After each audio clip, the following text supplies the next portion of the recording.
ஓம் ஸ்ரீ குருபியோ நமக. ஓம் ஸ்ரீ மகா பெரியவா சரணம்.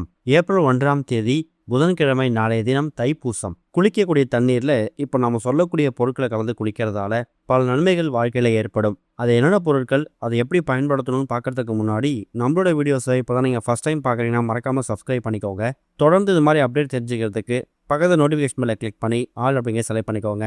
இப்போ பங்குனி உத்திரம் அன்னைக்கு என்ன பொருட்களை கலந்து குளிக்க போகிறோம் அப்படிங்கிற பற்றி தெளிவாக தெரிஞ்சுக்கலாம். ஒரு வருஷமும் பங்குனி மாதத்தில் வரக்கூடிய பௌர்ணமி திதியும் உத்திரம் நட்சத்திரம் சேரக்கூடிய நேரம் தான் பங்குனி உத்திரம். சொல்லப்போனால் இந்த ஒரு பங்குனி உத்திர தினத்தில் எக்கச்சக்கமான தெய்வீக திருமணங்கள் நடந்திருக்குதான். சிவன், பார்வதி, முருகன், தெய்வானை இவங்க எல்லாருக்கான அந்த தெய்வீக திருமணங்கள் பங்குனி உத்திரத்தில் நடந்ததா புராணங்களில் சொல்லப்பட்டிருக்கு. நாளைய தினம் கோவிலுக்கு போயிட்டு கோவில் நடக்கக்கூடிய விசேஷங்கள், பூஜைகளை கண்கொள்ளில பார்க்கறதே கோடி புண்ணியம். உத்திரம் நட்சத்திரமும் பௌர்ணமியும் ஒன்று சேர நேரத்தில் தான் நம்ம பூஜை பண்ணணும். சொல்லப்போனால் இந்த உத்திரமும் பௌர்ணமியும் எல்லா வருஷமும் ஒரே நேரத்தில் பிறக்காது. இப்போ இந்த வருஷம் பார்த்தீங்கன்னா மார்ச் 31ஆம் தேதி செவ்வாய்க்கிழமை மாலை 3:17 ஆரம்பிச்சிடுது.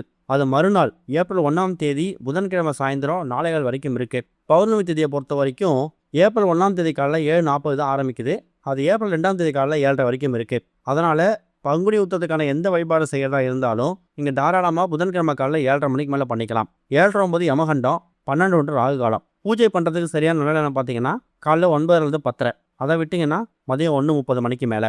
இதுதான் இந்த வருஷம் வந்திருக்கக்கூடிய பங்குனி உத்திரத்தை ரொம்ப எளிமையாக வழிபடுறதுக்கான வழிபாட்டு முறை. இது போக எந்த ஒரு விருதுநாள் விசேஷம் வந்திருந்தாலும் அன்றைய தினம் நம்ம தூங்கி எழுந்ததுக்கு பிறகு செய்யக்கூடிய முதல் வேலை என்ன? குளிக்கிறது. அப்படி குளிக்கக்கூடிய விஷயத்துல இருந்தே நீங்கள் தெய்வீக சம்மந்தப்பட்ட விஷயங்கள் பண்ணும்போது நமக்கு வாழ்க்கையில் பல மாற்றங்கள் அது ஏற்படுத்தும். அதுலேயும் குறிப்பாக குளிக்கக்கூடிய தண்ணீரில் இப்போ நம்ம சொல்லக்கூடிய பொருட்களை கலந்து நீங்கள் குளிக்கிறதால இதுவரை உங்களை பிடித்திருந்த எல்லா விதமான கெடுதலும் நீங்கி நல்லது நடக்கும். அது என்னென்ன பொருட்கள் அப்படின்னு பார்க்கும்போது முதல் முக்கியமான பொருள், முருகப்பெருமானுக்கு ரொம்ப பிடிச்ச ரொம்ப உகந்த ஒரு பொருள் வெட்டி வேர். வீட்டில் தெய்வீகத்தன்மை அதிகம் இருக்கக்கூடிய ஒரு பொருள் வெட்டி வேர். கோயிலோட கர்ப்ப கிரகத்தில் நுழைஞ்ச ஒரு உணர்வை ஏற்படுத்தணும் அப்படின்னா ஒருத்தவங்க வீட்டில் கண்டிப்பாக வெட்டி வேர் இருக்கணும். வெட்டி வேர் வாசத்துக்கு கெட்ட சக்திகள் நெருங்காது.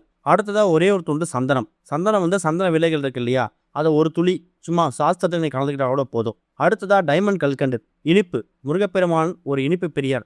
அதே மாதிரி வாழ்க்கையோட கஷ்டங்கள், கசப்பான அனுபவங்கள் தீர்ந்து வாழ்க்கை இனிமையாக இருக்கணும் அப்படிங்கிறதுக்காக பங்குனி உத்திரம் அன்னைக்கு குளிக்கக்கூடிய தண்ணீரில் டைமண்ட் கல்கண்டை கலந்துக்கோங்க. இது போக முடிஞ்சா ஒரே ஒரு துண்டு ஏலக்காய். ஏலக்காய் அப்படிங்கிறது பணவசியம், ஜனவசியத்துக்கும் பயன்படுத்துவாங்க. அதே மாதிரி மகாலட்சுமி தேர் வாசம் செய்யக்கூடிய 108 பொருட்களில் இந்த ஏலக்காய் முக்கியமான பொருள்.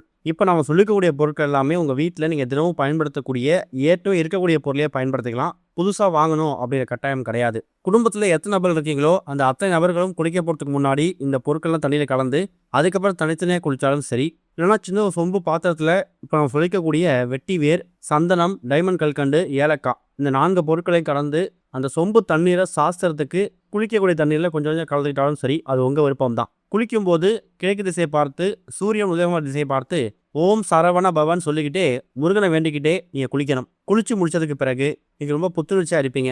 இந்த பொருட்களை கலந்து நீ குளிக்கும்போது உங்களுக்கு முருக கடாட்சம் பெருகும். இதுவரை வாழ்க்கையில் உங்களை பிடித்திருந்த எல்லா விதமான கஷ்டங்களும் நீங்கி நல்லது மட்டும் நடப்பதற்கான வழிவகையை முருகப்பெருமான் ஏற்படுத்தி கொடுப்பார். குளிச்சு முடிச்சதுக்கு பிறகு அதில் வேரோ ஏலக்காயோ மீந்து இருந்துச்சுன்னா அதை அப்படியே செடி கொடிகளை கால் படாத மாதிரி போட்டுருங்க.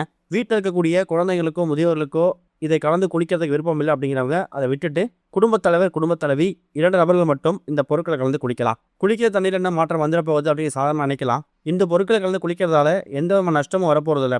ஒருவேளை ஒரு சிறிய மாற்றம் ஏற்படுது, பிடித்திருந்த எல்லா கஷ்டங்களும், தோஷங்களும், எதிர்மறை எண்ணங்களும் விலகி ஓடுது அப்படிங்கும்போது அது நமக்கு வாழ்க்கையில் நல்லதை மட்டுமே ஏற்படுத்தும். நம்பிக்கையோட பண்ணுங்க. ஓம் ஸ்ரீ குருபியோ நமக.